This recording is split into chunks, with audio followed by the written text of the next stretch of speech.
Hi, my name is Christopher Barnhill. I am HIV positive for 27 years now, almost 27 years now. Christopher's story is going to change history. Actually, this marks the 10th year anniversary today of me getting an HIV positive result. I was 16 years old. He took an HIV test at a health fair. 3 random people who I've never met a day in my life asked me, did you want to take an HIV test? And at 16, I'm like, what's that? I've heard of it, maybe. I didn't feel at that moment that I had the risk factors of being HIV positive, but the 3 people asked, and why not go ahead and take that test? So the test came up reactive, preliminary positive, and I did a confirmatory test, but I was still trying to figure out why and how. What did I do to get HIV? And so I was sexually active at 16 and thought that I did everything in my power to protect myself. But I discovered that I actually have had HIV since birth. My birth mother died of AIDS complications due to a heroin addiction.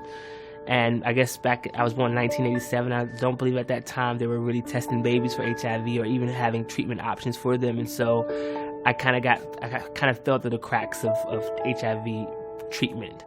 10 years after the discovery, I've been in the line of work of HIV/AIDS prevention, care, and education. And so that's pretty much my story in a nutshell. Christopher's diagnosis didn't mean his life was over. In fact, it gave him new purpose. I really like to talk to people who are positive because I think that, especially at my age, at being 26 or even at the age of 16, we have this idea that life is over.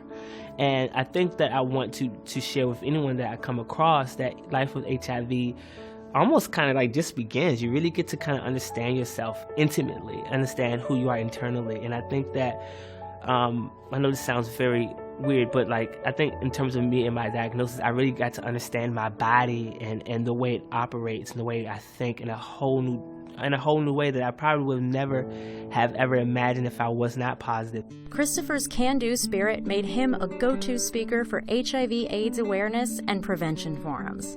I'm in college. I'm trying to work, obtaining a degree. I work 5 days a week. And even when I'm not working, I'm volunteering in the community. I have family, I have friends. I go out on dates. Some dates are good, some dates are horrible. But, but I still do these things because you still have life. And I think that's the message that I want to convey to anyone that I'm coming across, that life does not stop with a positive diagnosis. Life still continues on. And so we should definitely continue on to do the things that we are set out to do. Something that that my aunt used to say, honey, if you lived through it, you made it. And so we're living through it and we can still make it. By spreading the word that employment is essential for people living with HIV or AIDS, Christopher is changing lives and changing the epidemic. Stress is probably a number one source of bringing down your immune system. So if I don't have a job to pay my bills and where I live and eat, how am I having the best quality of health care? I think that service providers should understand that we're just like anyone else. We want to get back on our feet and be able to provide for ourselves and also our families. And, you know, we're not asking for much. We just want a job.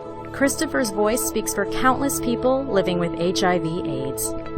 This is whole cliche that we are born and we die alone, but we don't travel through life alone. And so that's what people think. And I think that people with HIV feel like they're going to go through this life alone. And that's not real.